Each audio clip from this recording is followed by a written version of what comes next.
Hey, I'm Dan. Welcome to day 4 of our devotional series. We hope you've been enjoying the series so far. I definitely have. We're looking at Ephesians in this series. So we've already gone through Ephesians 1, 2 and 3. And those have really set us up for the benefits and promises of God. So Ephesians 4 is where we can really delve into it. It's where things really start to shift and take a change, and we get some practical things to input into our own life and steps for how God wants us to be, I guess. He's giving us our responsibility. So we're going to jump straight to so it's Ephesians 4 verse 22. You ready? So it says,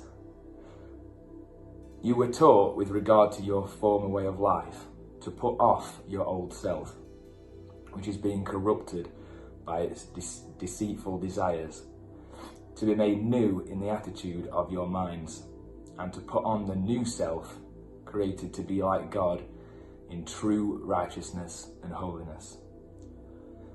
Therefore, each of you must put off your falsehood and speak truthfully to your neighbour, for we are all members of one body. In your anger, do not sin. Do not let the sun go down while you are still angry, and do not give the devil a foothold." So we're going to delve into that a little bit more and just kind of look into that and find out where our responsibility lies in that. And the practical steps that we need to take, and some like daily habits that can help us keep on that right path. So whenever I'm referring to anything, I'm massive into my fitness. I absolutely love it. I literally live and breathe it. So it helps me just to kind of use that as an analogy. So I hope you don't mind. So in fitness, in being healthy, you have to put in certain daily habits, routines, to set yourself up to live a healthy lifestyle. So working out for me, I try and do daily. It's something I do day upon day. You don't just get fit by working out once, and I think that just goes hand in hand with spiritual fitness as well. I think sometimes I'm so guilty of this as well. I'll be going through a bad spell, a bad period, a bad time, and I'll pray once about it, and I'll think that God should fix everything, and kind of put all the pressure on him.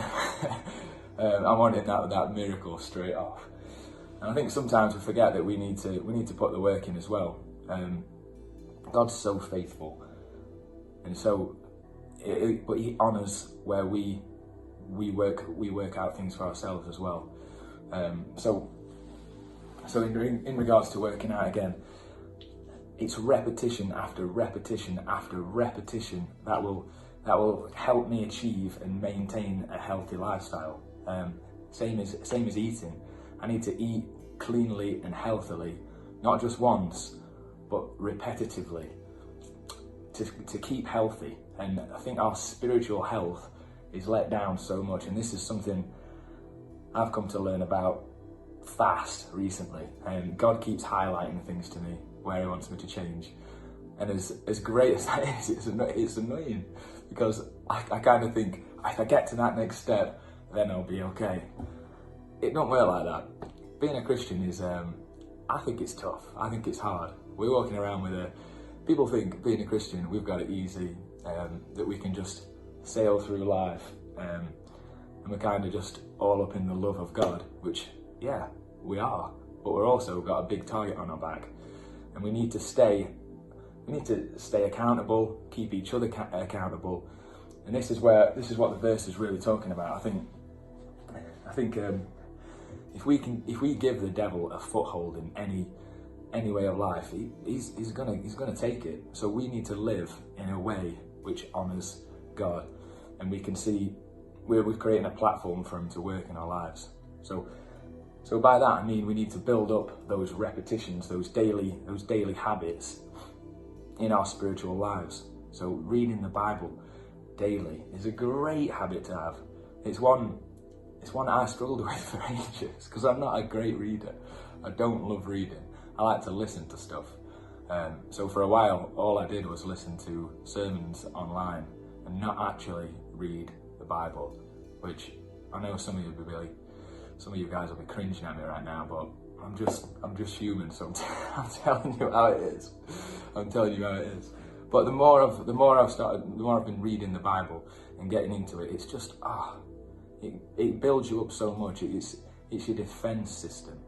So let's keep reading that Bible. Let's keep putting good, pure things in our minds. Good habits. So reading the Bible, worshiping daily. I love worshiping. It is my shield that I put on. I worship daily. And I really, you're probably thinking like, oh yeah, sure, it's just saying this. He has to say this. Yeah, I do have to say it, but it's also true. It's also true. I'm telling you how it is.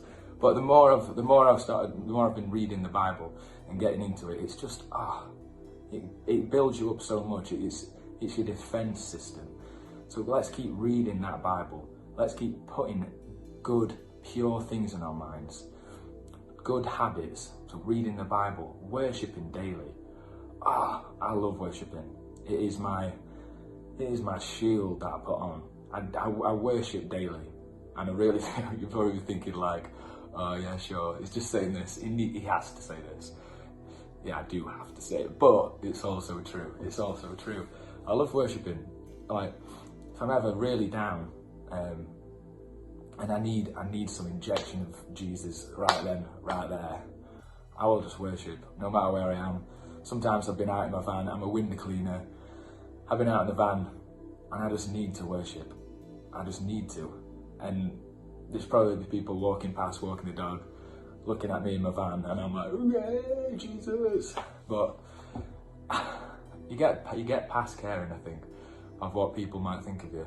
Like, if you can receive the love of God in that way, do it. It's a great habit to have, and it's just, you'll think that people think you might look silly, but if you can see someone absolutely in the moment of worship, whether you're an atheist, part of a different religion or anything, you'll only see love in that moment. And I think that's just great. So I just want to carry on into this. I think it's just so important that we keep accountable for what we allow in to our life, what we're watching on TV, what we're listening to, what we have on Spotify for me, sometimes it's working out. I do like to listen to rap while I'm working out. It helps me get going sometimes.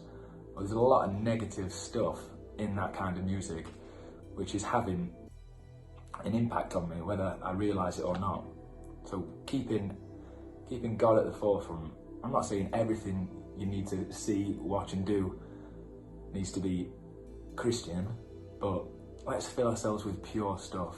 Let's make a conscious effort to get the good things in, get the good food in, get that repetition in. Let's be working out spiritually. So I'm going to wrap this up, but I wanted to challenge you guys for this week, let's try and substitute something that we know might not be the best thing for us, and we're gonna replace that with something pure, something good. So whether that's music. So for this week, I challenge you, if you're listening to music where it might not be the most godly thing on this planet, let's listen to some worship music this week, and let's see if that changes something in your spirit.